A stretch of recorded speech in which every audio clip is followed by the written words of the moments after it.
This is something I'm so looking forward to. It's another chapter of my amazing life. The King of Keys, Sir Elton John. With a career spanning 5 decades, Elton John has mixed the pop and rock styles to become one of the biggest musical icons of the 20th century. On January 24th, 2018, Elton announced that he was finally actually retiring. I've had a most amazing career. And, you know, you have to say, enough's enough. And what's the most important thing in one's life now? And it's the children. They've changed our lives.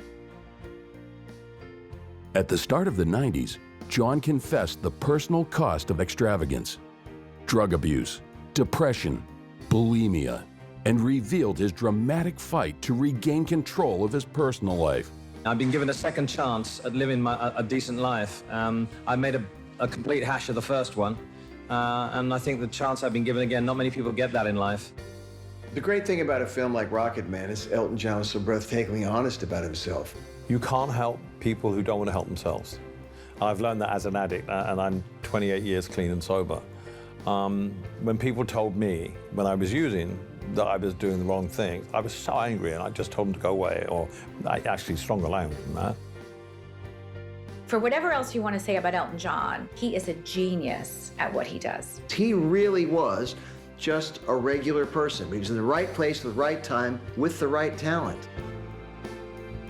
As much as I have been a very famous person, I think I'm also quite grounded in a way, and I don't really talk about my success a lot. And certainly I don't bring it home. And it was just lovely to think, God, what an amazing life I've had. And it's still continuing.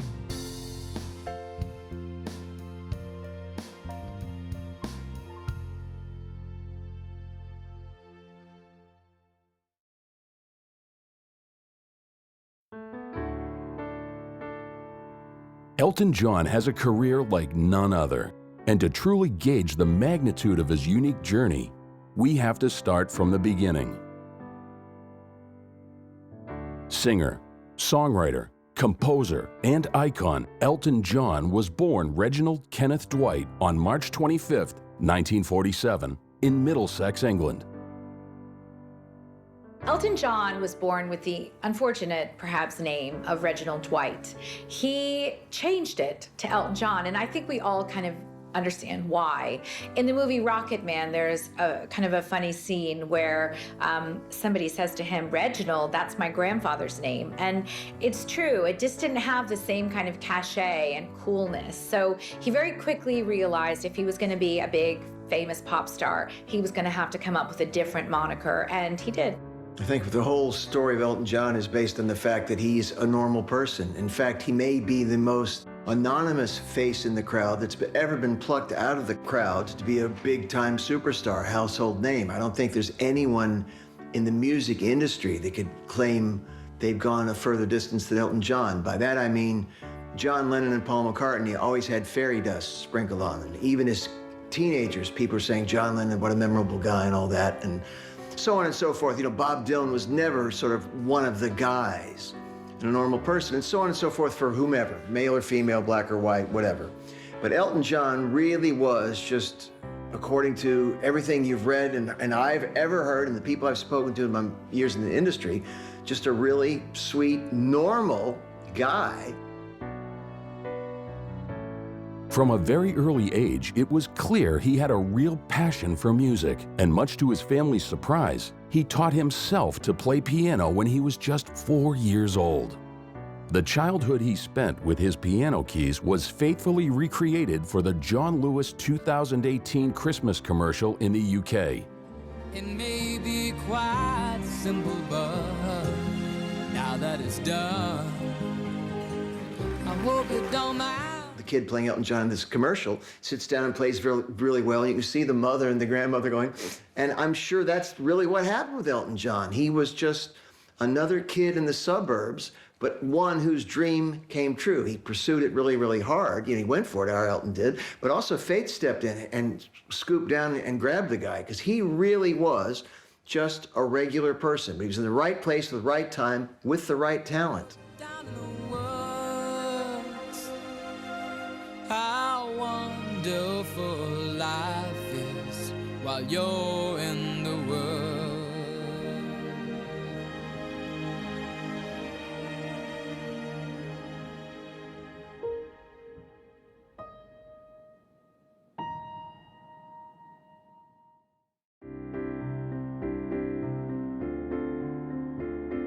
You know, when Elton changed his name, he also kind of reinvented himself. The costumes, the headdresses, the makeup, the glasses, all of this became part of his persona. At a time when, you know, this is pre-Lady Gaga, this is transgender awareness, this is pre-men dressing up in costume. This was the beginning of something. Elton was breaking all kinds of barriers about the idea that people had about men in makeup, about sexuality, about being gay, about not conforming to a stereotype. He broke a lot of barriers and he got a lot of criticism for it, but he continued kind of in a fearless way of being true to who he wanted to be on stage. Elton John's one of those guys that thought about it before he did it. By that I mean he knew when he was Reg Dwight that Reg Dwight wasn't gonna cut it. He would have known about the Larry Parnes acts where, you know, Billy Fury wasn't his real name, and Georgie Fame was born Clive Powell. I mean, none of these guys had Johnny Gentle. No one's born Johnny Gentle. These are in the same way no one's born Muddy Waters, no one's born Howlin' Wolf. You need a name that's striking. And Elton John knew that Reg Dwight just really wasn't gonna cut it. So he was playing in a number of unsuccessful bands. He was a noted piano player, and everyone knew him, and he played on a lot of those records that say, the big hits of 1968, the big hits of 1969, where they can't afford to actually have, say, the Beatles or Marmalade or Love Sculpture or Fleetwood Mac. What they do is they have a bunch of session guys mimic as close as they can Fleetwood Mac's Albatross, a big hit in '69, or the Beatles' Something, a big hit in '69. And they record an album, then they put a sexy girl on the cover, and there would be a budget LP. And Elton John played piano in a lot of those sessions. Beyonce has talked often about the fact that she has a persona called Sasha, who is who she is when she's on stage. In the case of Elton John, I feel that very much so, Elton became his stage persona, but he never slipped out of that mask. He never slipped out of that persona. In fact, if you called him Reg, even in his daily life, somebody he's known for years, if they slipped and called him Reg, he would be absolutely furious. He became Elton professionally, but he also became Elton the diva personally. Those barriers and lines between Reggie Dwight and Elton John were gone forever. He was Elton John, and the stage diva didn't go back to being Reggie Dwight when he went home. He was Elton 24/7. Responding to an ad in a music trade weekly in 1967, Elton John auditioned for Liberty Records. The Scouts liked his performance, but not his material. Lyricist Bernie Taupin had also replied to the Liberty ad, and one of the Scouts gave Elton a stack of Taupin's lyrics. 6 months later, the two met and started writing together. John and Taupin took their songs to music publisher Dick James, who hired them as house writers for £10 a week. Elton John and Bernie Taupin would prove to be a formidable music team. Taupin would write lyrics and deliver a bundle to Elton every few weeks. Without changing a word and only rarely consulting Taupin, John would fit tunes to the phrases. For nearly 2 years, they wrote easy listening tunes for Dick James to peddle to singers.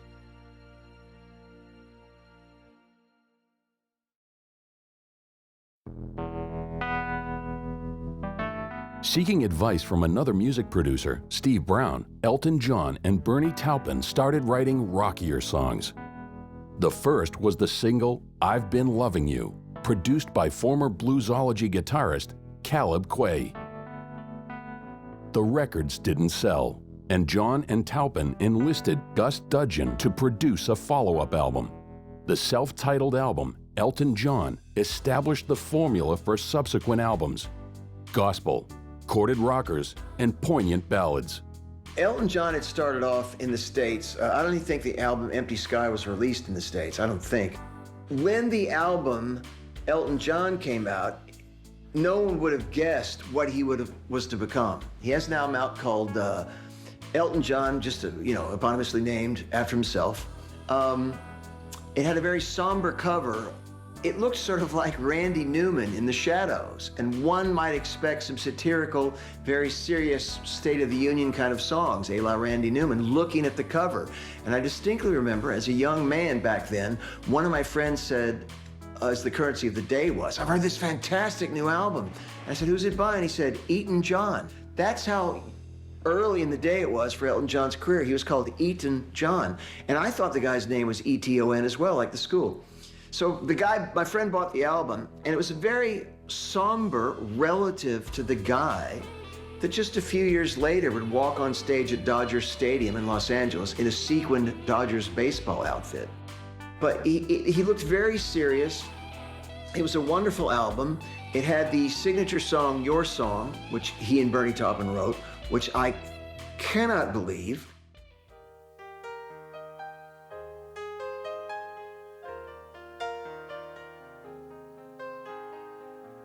It's a little bit funny, this feeling inside. I'm not one of those who can easily hide. I don't have much money, but boy, if I did, I'd buy a big house where we both could live. As much as I'd like to, he must be tired of playing that by now, because it may well be the one song everyone thinks of when they think of Elton John. Yes, there's Candle in the Wind or whatever, but I think Your Song really made him in the States, as did. He played a legendary, and that's a word that's said in the record industry way more than it should be. He played a legendary residency at a place called the Troubadour in Los Angeles. When the Troubadour, as it's said in LA, when I got to Los Angeles in '77, as it was said in LA, when Elton John started that 1970 residency, no one other than the hip cognoscendi in the record industry knew who he was. And after his 4 nights or whatever it was at the Troubadour, everybody in the record industry not only knew who he was on both coasts, because the word was out. He's packing it in, he's got the audience in the palm of his hand each night. But everyone in the audience knew he was going to be big. I mean, be it a punter who got a ticket because they knew the first album early on, or someone like Neil Diamond who was at the shows, or a David Geffen or whomever. Everyone knew this is going to go nationwide. This is going to crack. And I'm saying just on a handful of shows at the Troubadour, word was out. He later toured America pretty extensively. I saw him. It was a terrific band with Nigel Olsson, and in the very early days. But he was made early on. What he did in the year 1970 was a total big bang for his career. Earth-shattering boom!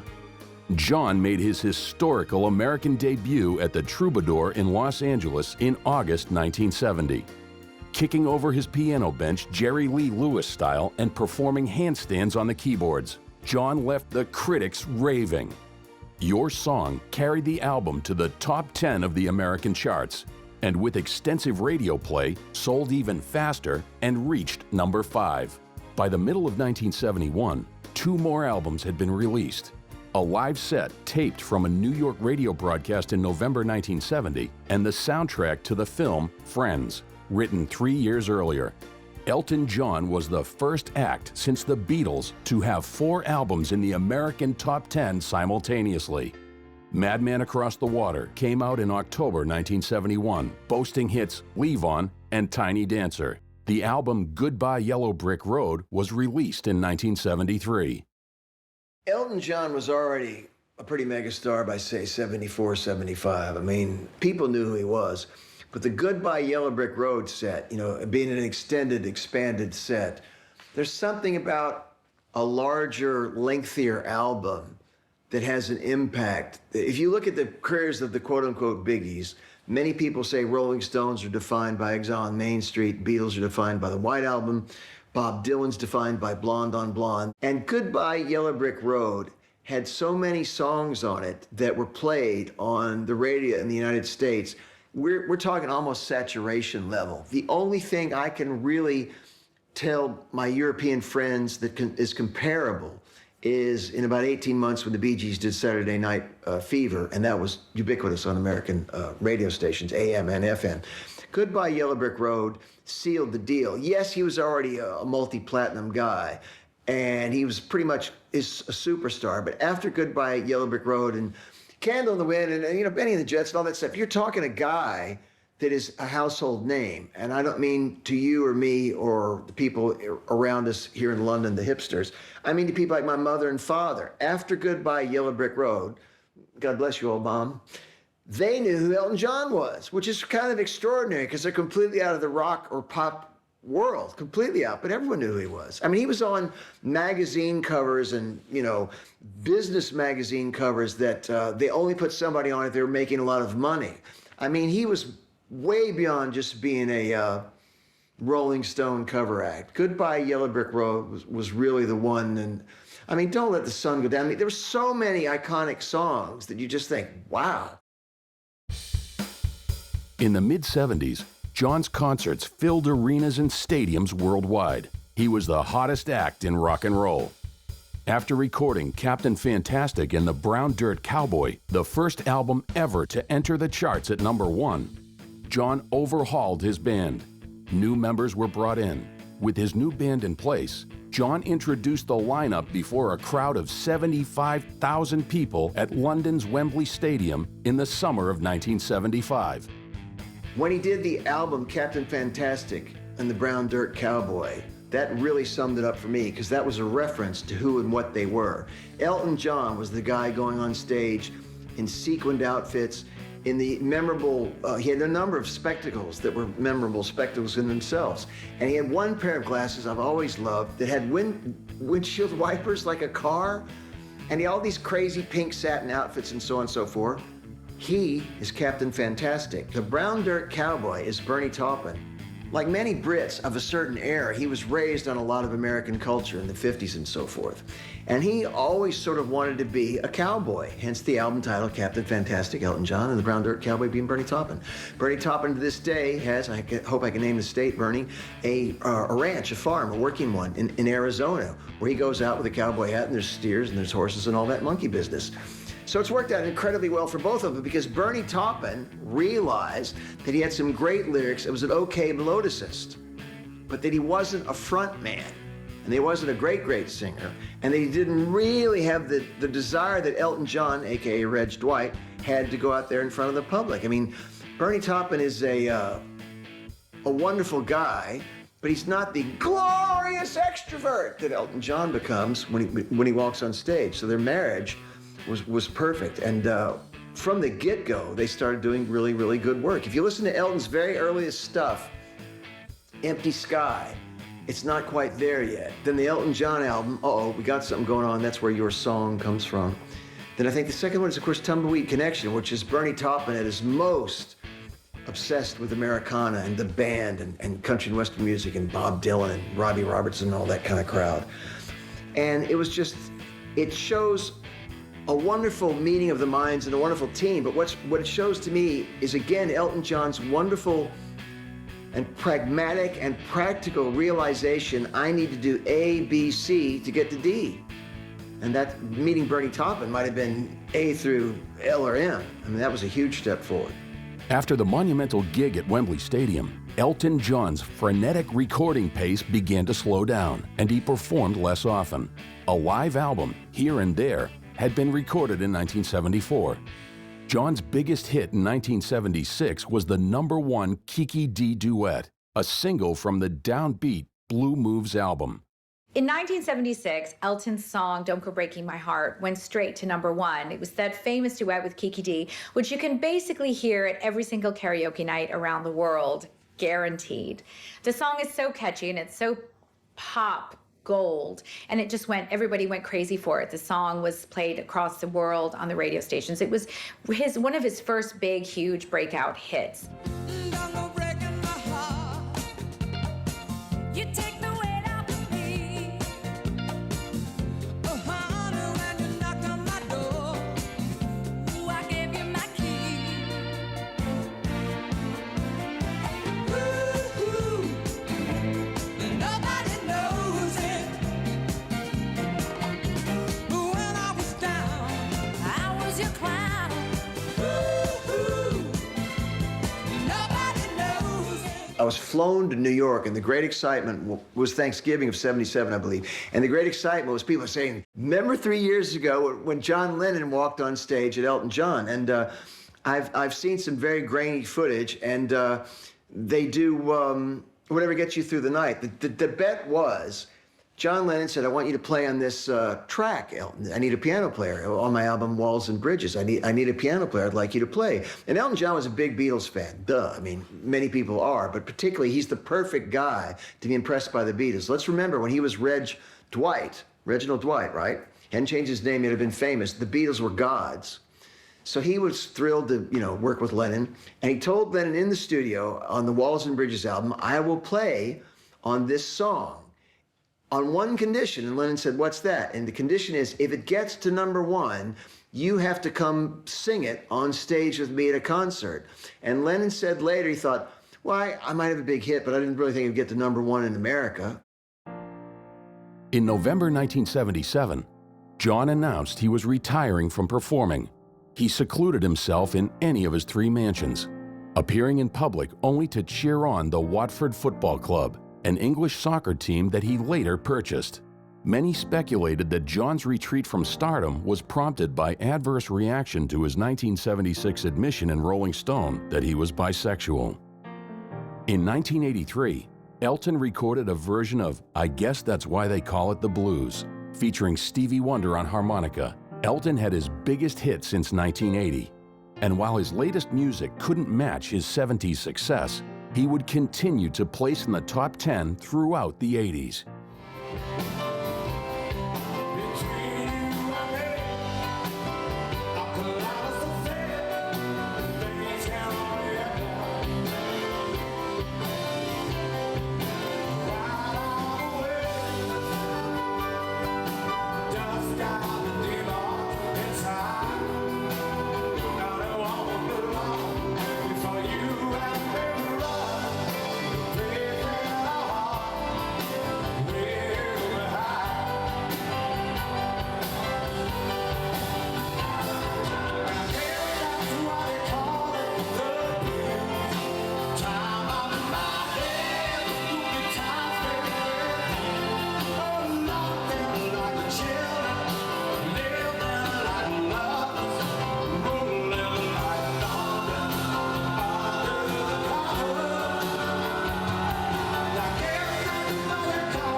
On the heels of his success with Don't Go Breaking My Heart in the late 70s, Elton was very open in an interview about being attracted to both men and women.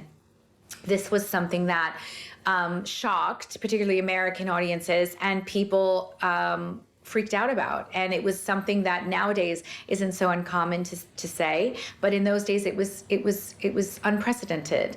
And he took a lot of flack for that. And it also, perhaps the flack and criticism he got for being open about his sexuality contributed to his drug and alcohol use, which was getting more intensive in the 80s. One reason rock stars fall into addiction, and it's not just rock stars as we know, but I think it comes to the whole pressure of show business. We know now, and if you're familiar with the history of show business, that back in the era of the so-called golden Hollywood era, that the big studios gave some of their star performers uppers, speed, to keep going and or lose weight, keep the film on time on the project. And that it developed into a greater dependency than anyone had ever dreamed. We knew that the great Hollywood studios had Scott Fitzgerald and William Faulkner, you know, keep drinking, do whatever you've got to do to keep the script coming. And that's just morphed into the record industry. I think it starts out with a pressure to not just create, as people say, I took this bourbon or this psychedelic to write a song, but to perform, to get on stage and conquer my fear. I'll have a few drinks or half a speed tablet, and I'll have the courage to go on stage. And the industry let that go when the money was coming in. They let that pony continue the race. But eventually there's a accounts past due. The bill comes in, and that's when all hell breaks loose. I think one reason people in the public eye can't believe that another musician or actor has a similar addiction to so many that have gone on before is because we're not in the public eye. I mean, you or I or the person watching this, we walk down the street, we are who we are. And unless someone stumbles and falls or has their zipper down or has a tomato stain down the front where they spilled something at lunch, no one's really paying much attention to us. But I think once you're in that fishbowl and everybody's staring into the fishbowl and watching you swim around, I think the pressure is so great that some people need a artificial relaxer or enhancer to keep them going.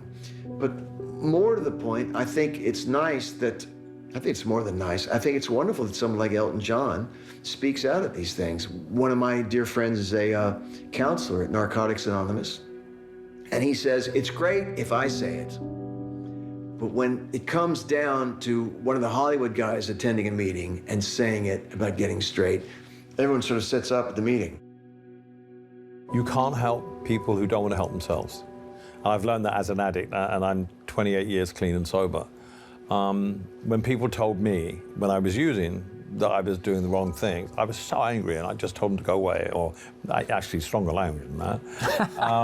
So I understand George's, you know, when I said a couple of things, and he did a whole-page interview in Heat magazine saying I should shut up, and I understood what his reaction is. Addiction is a horrible thing. And 2 or 3 of our friends are mired in addiction at the moment.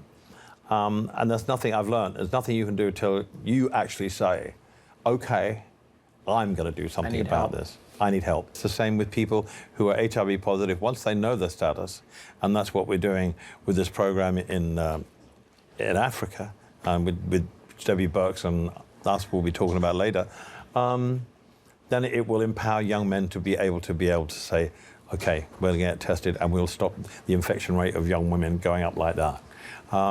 So, you know, there's always some problem or other, but there's always a solution. There's always a bright light on the horizon.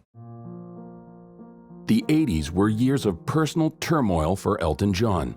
In 1984, he surprised many by marrying studio engineer Renata Blauel. Of course, there's Elton's early marriage to Renata. Now, this is something that I personally have never completely understood, but I'm hoping that in his autobiography, he delves into more detail as to why he felt compelled to marry a woman, and was it a sexual love relationship, or was it something to kind of dampen the criticism he was getting for being openly bisexual?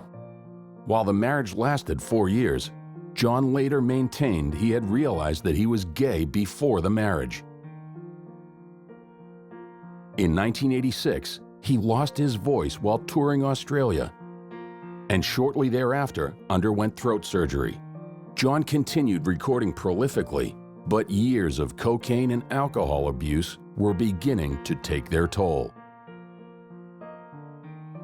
In 1988, John performed 5 sold-out shows at New York's Madison Square Garden. His final concert, his 26th, breaking the Grateful Dead's career record of 25 sold-out Garden appearances. In later interviews, he deemed 1989 the worst period of his life, comparing his mental and physical deterioration to Elvis Presley's last years. I've been given a second chance at living a decent life. I made a complete hash of the first one, and I think the chance I've been given again, not many people get that in life. Plus the fact I had everything in my life that I had to be grateful for. I had everything that anybody wanted except personal happiness. To do that, I had to reach the bottom of the depths of my soul and then find myself again. And I came out of it unscathed. which is a miracle, really, considering the positions and situations that I got myself into, and how far my drug abuse took me. And getting a second chance is pretty damn special for me. Because when you're a drug addict, you're so irresponsible. You don't turn up for anything. You cancel things like that. You're just not a rational human being. You know, the more sober I get and the more comfortable within my own skin, I think addiction is about running away from all the stuff that I suffered as a kid, and you know, and I just ran away from it and buried myself in a Coke spoon or food or whatever. And now I'm comfortable. I don't mind. I'm proud of who I am. I don't think it's a big deal for someone in the entertainment business, really. It's a big deal for someone who lives in a small town. But it's not a big deal, I don't think, if you're an artistic person. A lot of artistic people are gay. Come on. Hey. Am I in love right now? Very much in love. Yes, I am. Am I excited about the Grammys? I've never been to the Grammys. I've never had a Grammy. I won one for Best Group with Stevie Wonder. So, yes, it's very nice. Everything seems to be happening at the moment for me. So, yeah. Who am I in love with? That's my personal life. Yeah. The thing that makes me happy now is that I've said it before, that I think I'm a reliable human being, that I turn up on time, that I have a conscience, that my family can speak to me when I'm actually compos mentis. Aside from the work things in my life that are fabulous, my own personal life has sorted itself out, and that makes me happier than anything. Elton spent a lot of time touring, running around the world, and at one stage he decided to kind of slow down. So at his house in Windsor, he decided to throw a dinner party, and he rang up a friend and said, "Can you bring around some new people for a dinner party tonight at my house?" And his friend brought David Furnish, and Elton said from the very beginning he was impressed by him. David was rather shy. We know he's very handsome. He was kind of a serious guy, and Elton and David had enough of a conversation that enabled Elton to ask him out on a date. They went to dinner shortly after, and the rest, as they say, is history.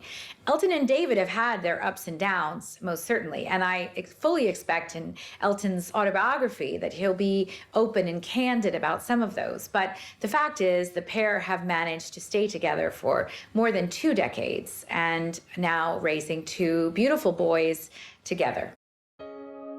The year 1997 was significant for John both personally and professionally. He lost 2 close friends, designer Gianni Versace and Princess Diana. Upon Diana's death, Bernie Taupin reworked the lyrics of Candle in the Wind, a song originally written about Marilyn Monroe in 1973. In 1997, when Princess Diana tragically died, Elton John very famously played at her funeral. Candle in the Wind, which was originally written about Marilyn Monroe, was a very beautiful, moving tribute to this incredible woman. It was said that during the song, both William and Harry, her boys, were quite emotional and teary, but they had enough respect and sense not to put the camera on them. The camera remained on Elton John during the song, but it was one of the most moving moments of the day. Elton John and Princess Diana did have a friendship, and it was a beautiful, fitting tribute to her, a woman who was very royal but also had close ties with celebrities and Hollywood. Your footsteps will always fall here along England's greenest hills. Your candles burned out long before your legend ever will.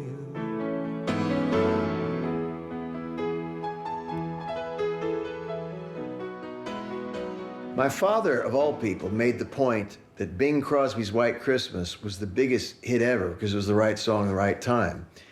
He said the reason it was such a hit is the soldiers in the Pacific, where it was hot and sweaty, couldn't get enough of it because many of them were from Minnesota, Iowa, upstate New York, where there was going to be a white Christmas without them while they're in the Pacific risking their lives against the Japanese forces. Right song, right time. Another example of right song, right time, the second classic example after that one is Candle in the Wind. Elton John has always been drawn, for whatever reason, it's not for me to say, to public figures who've shown some of the same foibles and vulnerability that he, Elton John, has shown in the past. I don't know why, it's not for me to say, whether he's just a good Samaritan, whether he wants to be in on the A team, and it proves to himself that he's a member of the club. But when he loses someone, when someone's lost in the public specter, Elton John is frequently called upon to say a few words because he knew them or whatever. And the classic example of right song, right time is recasting Candle as the Wind away from the Marilyn Monroe metaphor and imagery of the early original song to Lady Diana. It's a simple move, but a brilliant one. People can understand it. Lady Diana and her comments about maybe I'll be the princess of people's hearts then, that really touched a lot of people around the world. Think of all the housewives or unrequited love that exists in the world and that saw a little of themselves in the pickle that Lady Diana got into. Elton John probably would have identified with that. Is that would anybody that has a wounded or a bruised or a broken heart at some time of their life? And recasting that song for Lady Diana was the perfect song for the perfect time. People could understand what he was singing about and understand the pathos and understand the pain and understand the metaphor. Goodbye, England's rose. May you ever grow in our hearts. You were the grace that placed yourselves where lives were torn apart. Goodbye, English road, from a country lost without your soul, who missed the wings of your compassion more than you will ever know. Elton's very famous tribute to Princess Diana at her funeral was the beginning of rather close connection with the current royal family. It meant a lot to Diana's boys, I think, that very famous Candle in the Wind performance, and such that Elton has stayed in touch with William and Harry. Elton attended William and Kate's wedding, he attended Harry and Meghan's wedding, and even performed at Harry and Meghan's reception.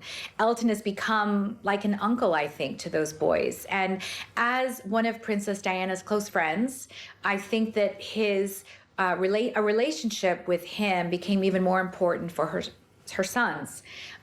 Elton has now very close ties with William and Harry because of his very famous tribute to their mother. In 1988, he was deeply affected by the plight of Ryan White, an Indiana teenager with AIDS. Along with Michael Jackson, John befriended and supported the boy and his family until White's death in 1990.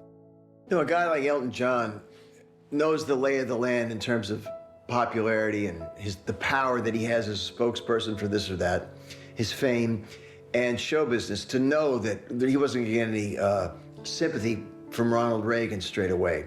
So when the AIDS epidemic came out, homophobia, Ryan White, the whole thing, he did a wonderful thing, Elton John, and he or his advisors or somebody thought, hang on, Reagan and Mrs. Reagan were both in movies.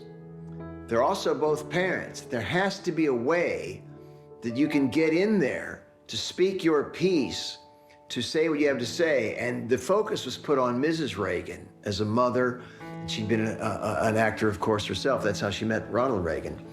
So Elton John got in to see Nancy Reagan first, and speaking his piece with Mrs. Reagan about AIDS, Ryan White, about homophobia, and the whole tenor of the country back then.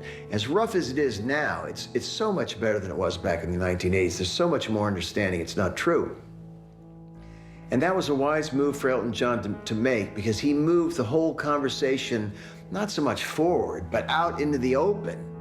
I mean, talking about AIDS or HIV back in the day, hardly anybody knew what they were talking about. It was almost like, I would say it was analogous to talking about the plague back in the Middle Ages, talking about the Black Death, that kind of thing. And when Elton John brought it to the public consciousness, not the public consciousness, that's the wrong way to put it, but he put the whole subject right in the arena and said, here it is, we've got to discuss this in the open, brought it out of the dark. He did the country a favor, and I must say, Mrs. Reagan played a role there too, because without her influence, I don't ever think they'd gotten Reagan to make the first sympathetic comment.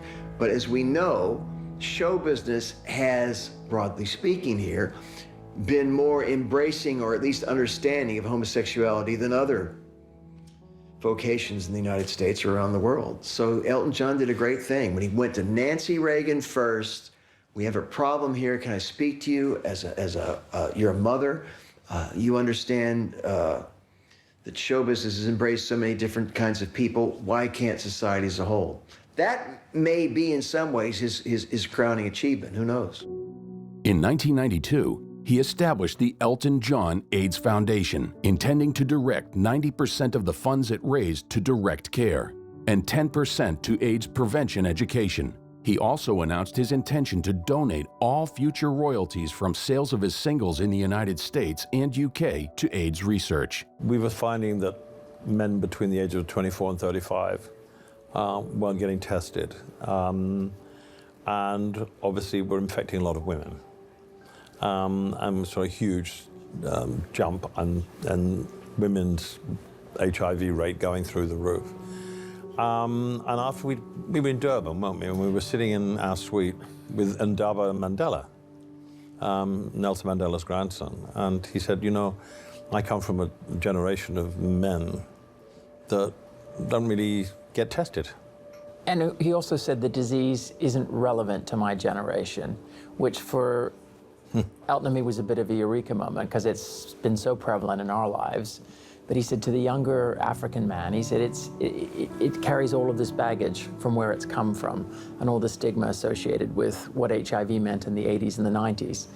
And we needed to kind of reposition it in a way that, you know, knowing your status and understanding your status was something to own with pride and with a sense of responsibility. It's so frustrating because here we sit in Amsterdam. You've been to a lot of these things. And every 2 years we come here and we make a lot of progress and people are getting more treatment and getting, you know, having a healthier life. But not enough is changing in the fact that not enough people are getting the drugs. The drugs are too expensive in the case of PrEP, and also governments being homophobic, sending people underground, and the marginalized people in life are getting left behind. And of course, our organization has always said no one gets left behind. So you come across this stigma. I'm sitting up there today and doing the Q&A and thinking, this is ridiculous. We have the drugs to stop this disease now. And all it takes is for Putin, Trump, Merkel, Macron, Trudeau to say, okay, the president of China, to say, right, let's do one great humanitarian thing. Let's just end this disease. They can do it like that. President Trump has the ability to say, I want to keep PrEP going, and I want to be the president that ended AIDS. And if he said that, I would back him up to the hilt. And I don't care what he calls it. He can call it Trump fire, he can do whatever he does. But he has the ability to say, my predecessors, Republican predecessor was President George Bush. He instigated this PrEP fire. And it was a bipartisan thing. Then the Obamas took it for 8 years, and it continued. It's still continuing. But he has the ability to say, it will continue, and I can have the ability to become the president that ended AIDS.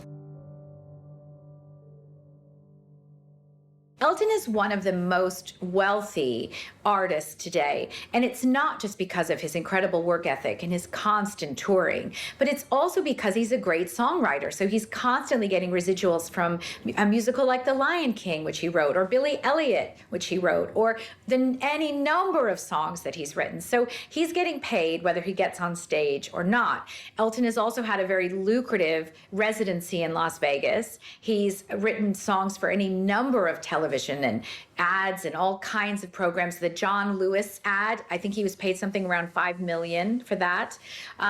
So Elton John is incredibly wealthy. He's also a very big spender, and I think his lifestyle very much so matches his worth. Having said that, Elton has done an incredible amount to raise money for charity. He may be one of the richest living artists, but he's also one of the most generous. His Elton John AIDS Foundation has done incredible work, has done a tremendous amount of fundraising, has really done a phenomenal amount for AIDS, for research, and for help, and for looking for a cure. Elton was very influenced to start his AIDS Foundation by his friendship with a young boy called Ryan White. Ryan had been infected with AIDS from a blood transfusion. And it was Elton's friendship with Ryan and kind of introduction to him that impacted him greatly for the rest of his life. It led to Elton's creation of the AIDS Foundation and millions and millions and millions of money that he's personally donated and raised to help fight AIDS.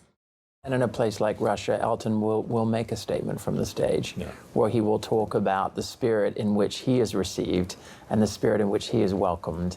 And, you know, having gone to Russia since 1979 and being greeted with open arms, he says, look, I'm an openly gay man. You've accepted me, you've accepted, you know, my music. You need to put that same spirit into your everyday lives. And when you go outside the walls of the stadium and when you interact with people, you know, let that whole spirit run through your day-to-day activities. It's a thing as a musician that you can break down barriers like that. It's like being a sportsman or a musician seems to be able to bring people together. It's a common denominator. But it's better to go and give the issue visibility and to give it humanity than it is to boycott and stay at home. Yeah. That doesn't help anybody on the ground there. And when we meet with the local people in Russia from the different LGBT groups, they say, please, don't isolate us. That's exactly what they want. They want to push us into the shadows. They want to push us away. They want us to be forgotten about. If you come, you'll be embraced, you know, in a big, high-profile way, and you will keep the issue and the fact that we're still here and that we need to be treated with dignity, you know, very much alive. And they need to know they're supported. Another issue where we need to address stigma and address humanity is in how we put our arms around people that are dealing with addiction, in the same way that we need to do that for people living with HIV/AIDS. I was at an event in New York a few years back, and it was a private party for very big fundraisers and donors for charity. And Elton was giving a private performance, and I was literally maybe 3 feet away from him, and there were maybe only about 100 people in the room. So it was a very quiet, intimate gathering, and he had a piano on stage. And it felt like we were at someone's house party, and Elton was the guy who sat down at the piano and was playing for the guests. And, you know, when you see him in person, he's not intimidating or imposing. He reminded me of Madonna, actually, because she's quite little and tiny when you meet Madonna. And he's not like this big star power, scary celebrity. He just seems like a guy who's normal. But when he sits down to play and starts to sing and you hear those very famous notes and songs that you know and his incredible voice, he becomes electric. He becomes bigger than life. And I think with the celebrities I've met who are truly iconic performers, something magical happens to them when they start to act or when they start to sing or whatever it is that they do. And they become bigger than themselves and they become impossible to look away from. And I found his performance compelling and riveting, exceptional, fantastical. And the reason was that for whatever else you want to say about Elton John, he is a genius at what he does. Elton John married his longtime life partner, David Furnish, in a civil ceremony on December 21st, 2005, the same day the Civil Partnership Act of 2004 went into effect. 9 years after their civil ceremony on December 21st, 2014, the couple wed after laws allowing gay marriage took effect the same year in Britain. Elton John has not that long ago come off of like 200 shows in Las Vegas at Caesar's Palace. He is like 70 years old playing every night. This is a grueling, grueling schedule. We know people like Britney Spears, Jennifer Lopez, Celine Dion have all had residencies in Vegas, and they're very lucrative. You make millions and millions, and you don't have to travel. You don't have to go on tour. There's no tour buses you can buy or rent some big mansion in Las Vegas, and all you have to do is show up on the same stage night after night after night. A lot of people can't figure out why Elton is still going. Why doesn't he just retire, kick back, you know, enjoy life? Having said that, Elton John has been very vocal recently about the fact that he is retiring. He is finally stopping. He wants to just be with his kids, his 2 little boys, Zachary and Elijah, and they are his world. Elton has said very openly, he's coming up to 72, that he just wants to be a dad, and being with his kids is more important than any tour and any date, and he's finally ready to just relax. He's giving himself permission to retire.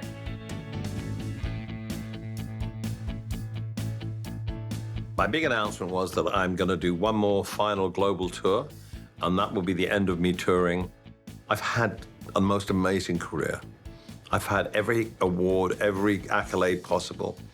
And, you know, you have to say, enough's enough, and what's the most important thing in one's life now? And it's the children. They've changed our lives. And I don't want to selfishly bang on and be away from them. That would break my heart. It breaks my heart going away from them anyway, and they get upset when I go. And no, this is something I'm so looking forward to. It's another chapter of my amazing life. So Elton John has said he's winding it down. He doesn't want to do any more touring, and more power to him. He's certainly, if anyone's earned a few moments with their feet up by the fire and a refreshing drink in hand, it's Elton John. But I find it hard to believe that he will not do any more touring. He may not do long, extensive tours that he's done in the past, but I think he'll tread the boards. And I don't just mean a one-off with him solo or Ray Cooper on percussion. I think we'll see him out there. He'll miss it. It gets in your DNA. You know, it's going to look amazing. We've already thought of the set list because you have to start doing, you know, the things for each number. This has been going for 18 months and leading up to today's announcement. I want them to have a celebration because they've been so amazing to me, and I think I've always delivered to them. And I just want it to be, you know, this is your final chance to see me. We're going to have a big party, and you're going to go away thinking you've seen something very special. I don't do a tour every 3 years. I'm always on the road. I've never done a tour, a proper tour like this. This idea kind of came about in 2015 when the boys were beginning to start school. And up to that point, we'd taken them around the world because they were very portable. But when they have a school schedule coming up, and then everything's planned about half terms and holidays, and David said, well, you know, what's going to happen, you know, and are you going to go on forever? And I said, no, I don't want to go on forever. So playing live is the greatest thrill of my life because you never know what to expect. You never know how you're going to play. You never know if it's going to be really magic for you or it's going to be just okay, which the audience won't notice. But an artist knows when, you know, sometimes you are not feeling great. You go on stage and everything falls into place and it's sensational. You don't know. It's like an actor going and saying, you don't know how you're going to perform, and that's why you love to play live, because it's the uncertainty of the result and the connection with the human being. And that's something I probably will miss, is that connection with an audience. But I've had enough. I've done over 4,000 shows. I can survive on those memories.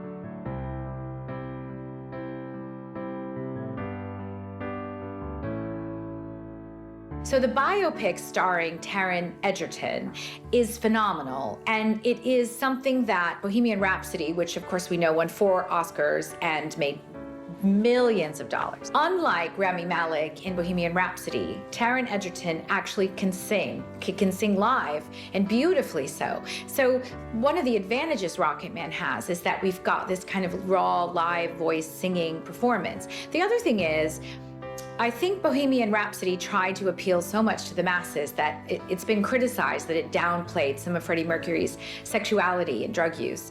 Whereas Rocketman doesn't gloss over the sexual life or the drug use of Elton John in his own life. It's an honest, not always flattering portrayal of the guy who it's about. Now, David Furnish, Elton's husband, is one of the producers of Rocketman, and it was important to him to present the true story, the real story, even if it wasn't always complimentary, because ultimately he loves Elton for who he really is. If Elton John can admit to these failings, then maybe he can save somebody out there from getting into those failings in the first place. Elton John's autobiography is entitled Me, and Elton John has promised to present a very accurate, unflinching, controversial look at himself. His publisher is already saying he has no doubt it's going to be the memoir of the decade. Whereas a lot of celebrities oftentimes write their memoirs in a way that's very flattering to themselves and leaves out huge portions of their lives, which were like car crashes. Elton John is unflinching in his documentation of his failures and his addictions. Elton John's autobiography is promising to be incredibly interesting at the very least, because we know that Elton is a mercurial personality. Because as much as I have been a very famous person, I think I'm also quite grounded in a way, and I don't really talk about my success a lot. And certainly I don't bring it home. And it was just lovely to think, God, what an amazing life I've had. And it's still continuing. Elton's legacy is his genius as a songwriter. The songs that Elton John has written, anyone in the entire world knows at least 2 or 3 of them. We all know the tunes, we all know some of the words, the crazy lyrics to some of them, and he's a genius. He is a musical genius. And nowadays there's so few left that we would say that are truly iconic. Elton John is one of the few that are still standing. I think Elton John, when all is said and done, his legacy won't be all the records sold. There's a number of people, and they may only be 10 or 12, but have sold a lot of records up in the rarefied air, the stratosphere that Elton John's in. But when Elton John stuck his neck out for HIV and AIDS and said, we've got to discuss these things, we've got to be open about them, that's a little more special. When Elton John reaches out to someone who is famous or not famous, as he's done in the past, and said, you're falling by the wayside with some kind of addiction or depression or eating disorder that I've had, and if I can overcome it, you can overcome it. That's a really great legacy to have. That would probably mean more than I sold 470, jillion records. When he knocks on the pearly gates, that's probably what's going to get him inside. I don't think St. Peter's going to be all that impressed with multi-platinum albums. But if he says, I helped decrease some of the ugliness against homosexuality, some of the darkness there. I helped in a small way for the public, certainly in the United States, to understand what AIDS is. I helped on occasion, but noted occasions, my fellow man rise back up to his feet when that man or woman had stumbled down to their knees. That is what's going to impress St. Peter. And at the end of the day, that's what impresses me. It's a little bit funny, this feeling inside. I'm not one of those who can easily hide. I don't have much money, but boy, if I did, I'd buy a big house where we both could live.